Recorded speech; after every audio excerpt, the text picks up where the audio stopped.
Muy buenas, ¿qué tal? Bienvenidos a Génesis, un programa donde encontrarás contenidos de historia, de humanidades, de cultura, de sociedad y de mucho más. Y encontrarás también a nuestra presentadora Ángela Taltabul. Ángela, ¿qué tal? Muchas gracias, Santi. Hoy nos trasladamos hasta la década de los años 20 del siglo pasado. Hablaremos de la Guerra del Rif y del papel de los corresponsales en este conflicto. Estad muy atentos y disfrutad de Génesis porque este viaje acaba de comenzar.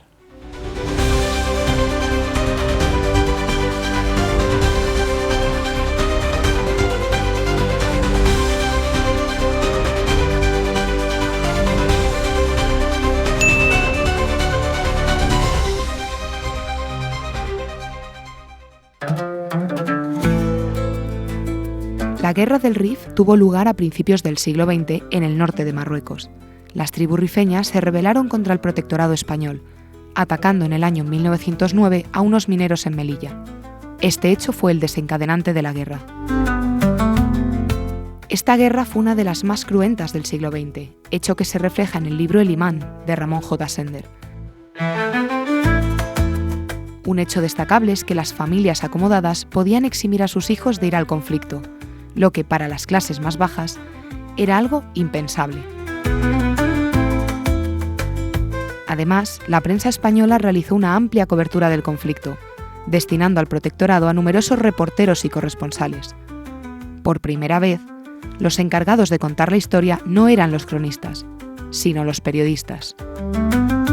La presencia de corresponsales en la zona de Melilla había sido habitual desde la primera década del siglo XX y sus informaciones sobre las ofensivas de El Rausuni o de Abd el-Krim ocupaban las portadas de los diarios peninsulares.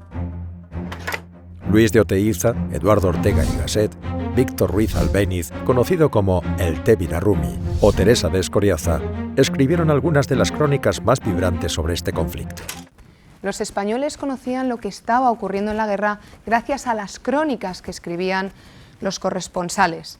Hoy contamos con Cristina Barreiro, directora del documental Los corresponsales en la Guerra del Rif. Cristina, muchísimas gracias por estar hoy aquí. Hola Ángela y gracias por invitarme. La primera pregunta, Cristina, es, ¿las crónicas que escribían los corresponsales, había algún tipo de censura que llegaba a la población española? Bueno, la evolución de la censura respecto a la guerra de Marruecos o la guerra del Rif es paralela al avance o los éxitos o desastres o derrotas militares españolas. Es verdad que hay unos momentos muy puntuales, como pueden ser los conocidos Barranco del Lobo o durante la campaña de Melilla anual en el año 1921, que sí por parte del gobierno, de los diferentes gobiernos de la Restauración de Alfonso XIII, se establecieron mecanismos de censura que limitaban el acceso de lo que estaba ocurriendo a la sociedad española. Pero también es cierto que por parte de las autoridades militares se pusieron todos los mecanismos para que la información llegase a la población civil y la gente estuviese informada. Hay como una especie de duelo entre, por una parte, el gobierno y, por otra parte, las autoridades militares que realmente tenían voluntad por informar. La Guerra del Rif es un conflicto, podría decirse quizá, olvidado en relación con otras guerras u otros conflictos que han tenido lugar. ¿A qué se debe este motivo? Quizás a que va a haber una guerra casi una década después, que es la Guerra Civil de 1936, que de alguna manera va a hacer sombra a lo que fue ese conflicto armado que duró más de 2 décadas desde que España tiene la titularidad del protectorado en Marruecos y que les va a enfrentar a los rifeños. Pero la Guerra del Rif, en los años de plena ebullición y de plena efervescencia, era un conflicto candente, era un conflicto que llenaba las páginas de los periódicos y que sobre todo es un elemento más que contribuye a dividir a la sociedad, quizás por la manera en la que se formaba ese ejército o esa tropa que tenía que ir a Marruecos, que tenía que ir a luchar a Marruecos y que de alguna manera discriminaba a la parte de la sociedad que estaba menos favorecida económicamente. Yo creo que hay un claro elemento de ruptura que se va gestando en esta Guerra del Rif y que termina explosionando con otros elementos más en el año 1936. Y hablando de diferencias, hoy en día vemos a periodistas, a corresponsales en conflictos y en guerras como la de Ucrania, en Oriente Próximo. ¿Qué diferencias hay entre estos corresponsales, estos periodistas actuales, con los de la Guerra del Rif? Bueno, hay un elemento que es común, que es la voluntad de informar y la profesión del periodismo, del corresponsal, como algo absolutamente vocacional. Quien era enviado por su periódico a Melilla para cubrir la Guerra del Rif, indiscutiblemente quiere hacerlo y quiere contar lo que está pasando. En eso habría unos valores muy equivalentes entre quienes hoy nos cuentan la guerra de Ucrania y quienes nos contaron los episodios de la guerra del Rif. Pero también es verdad que hay unos elementos diferentes, quizás dos. El primero es que en ese tiempo todavía no había una profesionalización real del oficio del periodista ni del oficio del corresponsal. E incuestionablemente tenemos las diferencias técnicas, que hoy en día pues, tenemos una inmediatez, una calidad de la imagen que es infinitamente superior a la que podía haber en ese momento. Es verdad que ya hay semanarios gráficos que ofrecen además unas fotografías súper interesantes, por ejemplo de Abdelkrim con Luis de Oteiza, pero también es cierto que los medios técnicos eran mucho más limitados a lo que corresponde, bueno, pues a los tiempos actuales. Desde luego que es un conflicto muy interesante. Muchísimas gracias, Cristina, por estar hoy aquí con nosotros. Ha sido un placer contar contigo. Gracias. Y a continuación veremos un vídeo en el que explicamos y mostramos a las mujeres corresponsales en esta guerra del Rif. A finales de agosto de 1909 llegó a Marruecos la periodista almeriense Carmen de Burgos, que escribe bajo el seudónimo de Colombine, procedente del puerto de Málaga, en la que había estado visitando los hospitales para contar la labor desarrollada por los servicios de la Cruz Roja. En sus crónicas desde Melilla, Colombine describía las visitas que hacía a los campamentos y escenas de la vida de los ejércitos en guerra. Los bravos soldados se encontraban llenos de valor.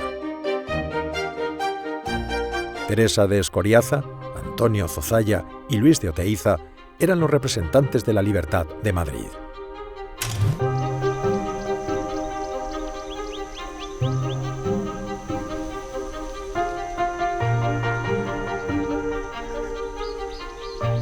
Entre los corresponsales hubo también mujeres periodistas como Carmen de Burgos, Consuelo González Ramos o Teresa Escoriaza, y nos queremos fijar en la figura de esta última. Por eso nos acompaña María Sánchez Martínez, que es experta en la figura de Escoriaza. ¿Qué tal? Bienvenida. Hola, ¿qué tal? ¿Qué es lo que hace particular a esta periodista?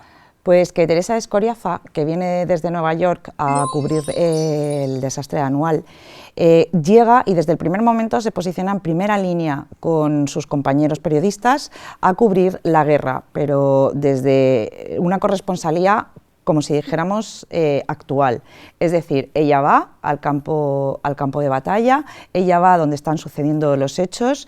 Todos los días viaja con sus compañeros hasta las diferentes zonas del Rif para poder ver qué es lo que ha ocurrido e informa, al igual que sus compañeros, desde el lugar de los hechos. Lo que ocurre es que, a diferencia de sus compañeros, Teresa Escoriaza no da tantos datos, sino que humaniza un poco el relato.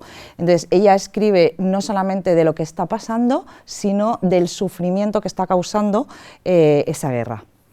Y dices que trabajaba como sus compañeros, pero ¿cuáles eran los retos a los que se tenían que enfrentar estas mujeres periodistas?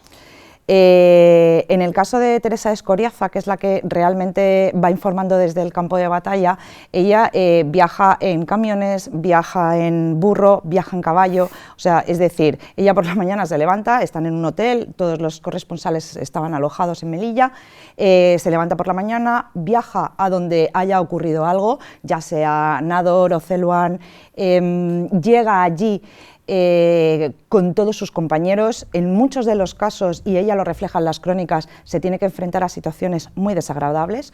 Hay una crónica que se llama El camión de los muertos y ella se acerca a mirar, porque además justo en el transporte donde viajan se les ha pinchado una rueda y ella baja a ver qué ha ocurrido y qué hay en este camión, y lo primero que ve es una mano que está debajo de una lona, y cuando levanta la lona, ese camión está lleno de muertos en descomposición. Y es verdad que también se ve en el documental que utilizaban seudónimos para firmar sus crónicas. ¿A qué se debe esto? Porque llama la atención, ¿no? Bueno, Teresa de Escoriaza firma todas sus crónicas como Teresa de Escoriaza. Es cierto que Teresa de Escoriaza, cuando ella es corresponsal en Nueva York para La Libertad, firma con el seudónimo de Félix de Haro, y que tanto como Carmen de Burgos, que firma como Colombine, como Consuelo González Ramos, que también firma con dos seudónimos, Celsia Regis o Doñeva Campos, yo no creo que lo hagan por el hecho de ser mujer, sino porque es una moda, lo mismo que Larra firmaba como El pobrecito hablador o Fígaro, y lo hacen, pues yo creo que a lo mejor porque o escriben demasiadas crónicas y son pocas mujeres y quiere parecer que son más, o porque, bueno, pues era una moda o una forma de llamarse, pero no, yo creo que no lo hacen con ningún matiz porque no pudieran escribir o porque quisieran esconderse. Bueno, pues era solo por moda. Pues muchas gracias, hasta aquí el programa de hoy. Nos despedimos con estas reflexiones. Ya sabéis que tenéis una cita en Génesis para conocer todos los acontecimientos, sucesos y novedades de nuestra historia, cultura y sociedad. Nos vemos, Ángela, en el siguiente programa.